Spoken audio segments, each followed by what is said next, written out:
শিক্ষকসকলৰ জড়িত দুটা গুৰুত্বপূৰ্ণ খবৰ আমি আজিৰ ভিডিঅ'ৰ জৰিয়তে আলোচনা কৰিবলৈ চেষ্টা কৰিম। প্ৰথম খবৰটো আপোনালোকে ইয়াতে দেখিবলৈ পাইছে, শীঘ্ৰেই সংশোধন হ'ব শিক্ষকৰ চাকৰিৰ বিধি। আৰু দ্বিতীয় খবৰটো আমি এখন নটিফিকেশ্যন আহিছে, নটিফিকেশ্যন চাবলৈ চেষ্টা কৰিম। ইয়াতে আপোনালোকে দেখিবলৈ পাইছে আজিৰ দ্বিতীয় খবৰটো, এই দ্বিতীয় খবৰটো হৈছে এখন নটিফিকেশ্যন, যিখন নটিফিকেশ্যন সমগ্ৰ শিক্ষা অসমৰ ফালৰ পৰা আহিছে। তো এইখনো চাম, এইখন দুটা পৃষ্ঠৰ এখন নটিফিকেশ্যন হয় আৰু গোটেইখিনি কথা আমি ইয়াতে ডিছকাছ কৰিম, কি কি দিছে। প্ৰথম খবৰটো আমি চাবলৈ চেষ্টা কৰিছোঁ, যিটো খবৰ আহিছিলে শিক্ষকৰ চাকৰি সেৱা বিধিক লৈ পেলাই।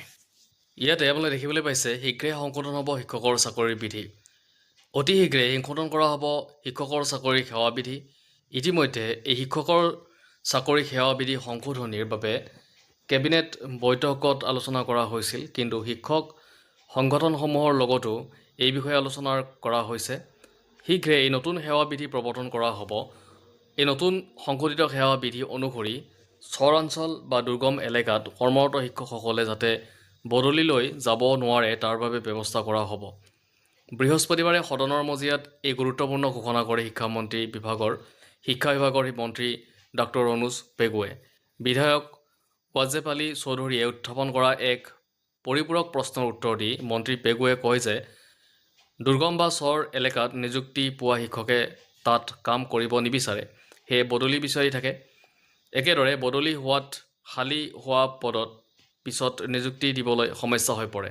এতিয়া নতুন সেৱা বিধি আনি সেইবোৰ এলেকাত স্থানীয় যোগ্য প্ৰাৰ্থীক নিযুক্তিৰ ব্যৱস্থা কৰা হ'ব, যাতে কোনেও বদলি বিচাৰি আবেদন নকৰে।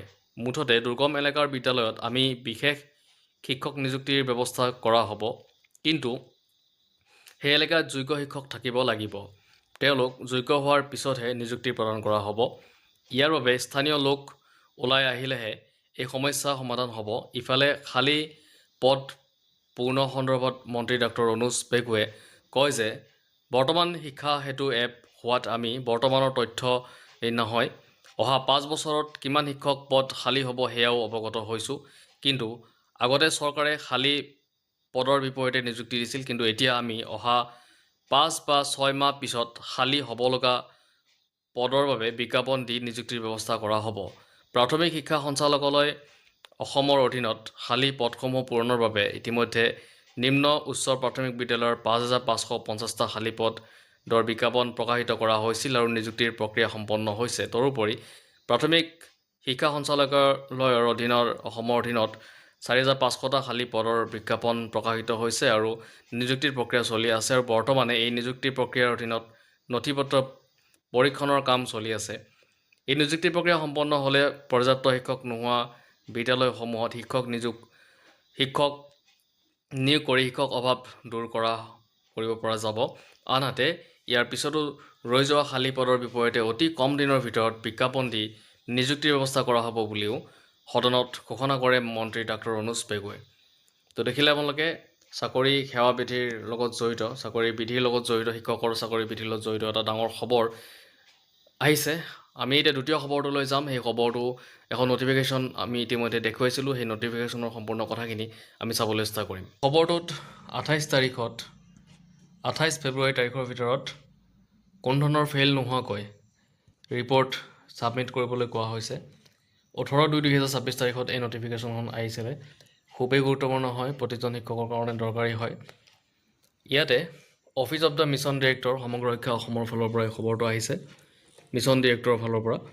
আৰু এই খবৰটো বা এই নটিফিকেশ্যন, এই চিঠিখন পঠিয়াই দিয়া হৈছে প্ৰত্যেকখন ডিষ্ট্ৰিক্টৰ the additional district commissioner education, the district mission coordinator all district, the inspector of school. তো দেখিলে আপোনালোকে খুবেই গুৰুত্বপূৰ্ণ হয়। আৰু ইয়াতে চাওক ছাবজেক্টটো, আৰু ছাবজেক্টটোৰ লগত আপোনালোকে চাওক পইণ্টবিলাক, বহুতকেইটা পইণ্ট ইয়াতে দি দিছে।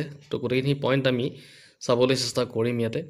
তো ছাবজেক্টটো ইয়াতে দিছে conduct of monthly cluster level orientation of teachers with the support of নিপুণ সাৰথী। তো নিপুণ সাৰথীৰ যি আপোনাৰ মান্থলি ক্লাষ্টাৰ লেভেল অৰিয়েণ্টেশ্যন থাকে শিক্ষকসকলৰ লগত জড়িত, তো গোটেইখিনি কথা আমি ইয়াতে ইণ্টাৰপ্ৰিট কৰিম, যি কথা দি দিছে। প্ৰথমতে আমি চাম এই যিটো নিপুণ সাৰথী আচলতে কি, সেইখিনি কথা চাই ল'ম। তাৰপিছত ইয়াৰে গোটেইকেইটা পইণ্ট, যিকেইটা পইণ্ট দিছে গোটেইকেইটা পইণ্ট আমি এনালাইচিছ কৰিম। আৰু এটা সৰু আপোনালোকে থাকিলে যদি পোনপ্ৰথমবাৰে চেনেলটো আহিছে চেনেল ছাবস্ক্ৰাইব কৰি ৰাখিব এনেকুৱা ধৰণৰ খবৰবিলাক আগলৈকে পাই থাকিবৰ কাৰণে। প্ৰথমতে আমি নিপুণ শব্দটোৰ অৰ্থটো আমি জানিবলৈ চেষ্টা কৰিছোঁ। নিপুণ শব্দটোৰ অৰ্থ হৈছে ফাউণ্ডেশ্যনেল লিটাৰেচি এণ্ড নিউমাৰেচি। আৰু ইয়াতে এই ফাউণ্ডেশ্যনেল লিটাৰেচি এণ্ড নিউমাৰেচিৰ কাৰ্যসূচীৰ মূল অংশটো হৈছে শ্ৰেণীৰ ভিতৰত সকলো শিশুৱে ভালকৈ পঢ়িব পৰা, বুজিব পৰা, লিখিব পৰা আৰু মৌলিক গণিত কৰিব পৰা। তাৰপিছত এতিয়া আমি এই যিটো নিপুণ সাৰথি বুলি কৈছে সাৰথি, সাৰথি মানে কি আচলতে? তো সাৰথি মানে হৈছে মাৰ্গদৰ্শক বা গাইড। সেই অনুসাৰে নিপুণ সাৰথি হৈছে শিক্ষকসকলৰ একাডেমিক গাইড। তেওঁলোক ক্লাষ্টাৰ পৰ্যায়ত নিযুক্ত থাকে আৰু প্ৰাথমিক বিদ্যালয়ৰ শিক্ষকসকলক সহায় কৰে। তো তেওঁলোক সাধাৰণতে প্ৰশিক্ষিত শিক্ষক বা একাডেমিক সম্পদ ব্যক্তি হয়। মাহে এবাৰ ক্লাষ্টাৰত শিক্ষক সভা আয়োজন কৰে। শিক্ষণ পদ্ধতি কেনেকৈ উন্নত কৰিব পাৰি সেইটো দেখুৱায়। এতিয়া আমি মূল চিঠিখনৰ বিষয়বস্তুলৈ আহিছোঁ।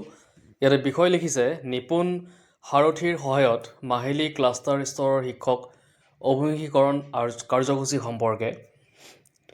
ইয়াতে লিখিছে উপৰোক্ত বিষয় আৰু উল্লেখিত পত্ৰ অনুসৰি জনোৱা যায় যে নিপুণ সাৰথিৰ সহায়ত একদিনীয়া মাহিলী ক্লাষ্টাৰ স্তৰৰ শিক্ষক অভিমুখীকৰণ কাৰ্যসূচী ইতিমধ্যে এজেণ্ডা আৰু কাৰ্যসূচী আৰম্ভ কৰা হৈছে আৰু সম্পদ সামগ্ৰীৰ সৈতে জনোৱা হৈছিল।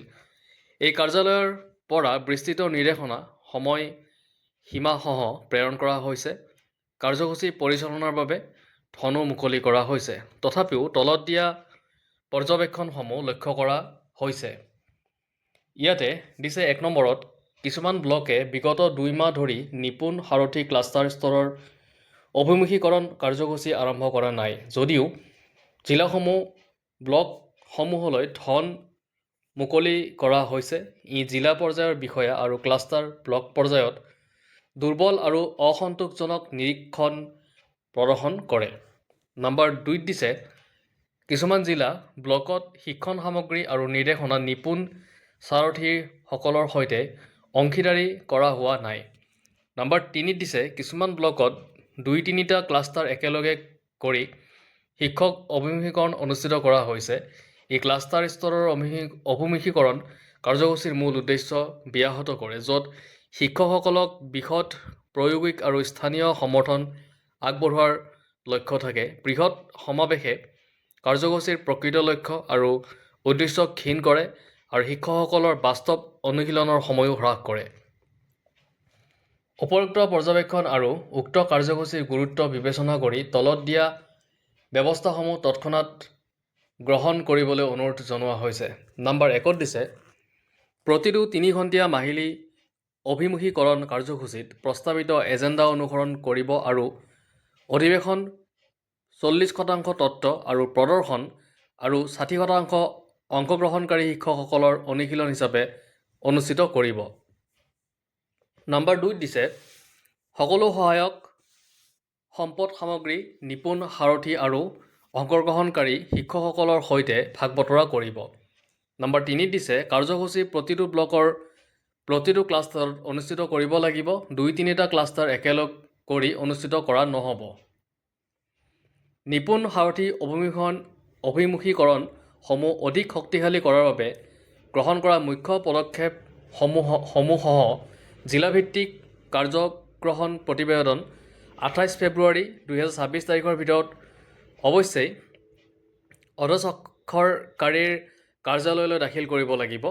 কাৰ্যসূচীৰ কঠোৰ নিৰীক্ষণৰ বাবে DPMU FLNৰ সকলো DPO কনচালটেণ্ট আৰু ডাটা এনালিষ্টিসকলক সম্পৃক্ত কৰিবলৈ অনুৰোধ জনোৱা হৈছে। ই আপোনালোকৰ অৱগত আৰু প্ৰয়োজনীয় ব্যৱস্থাৰ বাবে জাৰি কৰা হ'ল। এই চিঠিখনত যিটো DPMU FLN যিটো ৱৰ্ড দিয়া হৈছে, ইয়াৰ ৱৰ্ডটোৰ অৰ্থ হৈছে DPMU অৰ্থাৎ ডিষ্ট্ৰিক্ট প্ৰজেক্ট মেনেজমেণ্ট ইউনিট বুলি কোৱা হয়। আৰু FLN মানে হৈছে ফাউণ্ডেশ্যনেল লিটাৰেচি এণ্ড নিউমাৰেচি অৰ্থাৎ মৌলিক পঢ়া লিখা আৰু গণিত দক্ষতা। তো DPMU FLN মানে হৈছে DPMU FLN হৈছে জিলাৰ পৰ্যায়ত গঠন কৰা এটা টীম যিয়ে FLN কাৰ্যসূচী ৰূপায়ণ, নিৰীক্ষণ আৰু পৰিচালনা কৰে। তো দেখিলে আপোনালোকে গোটেইখিনি কথা আমি ইণ্টাৰভিউত কৰি দিলোঁ। যিখিনি কথা এই নটিফিকেশ্যনখন আহিছিলে এখন এই খুবেই গুৰুত্বপূৰ্ণ ন'টিফিকেশ্যন হয় আৰু যদি ভিডিঅ'টো ভাল লাগিছে লাইক শ্বেয়াৰ ছাবস্ক্ৰাইব এটা কৰি দিব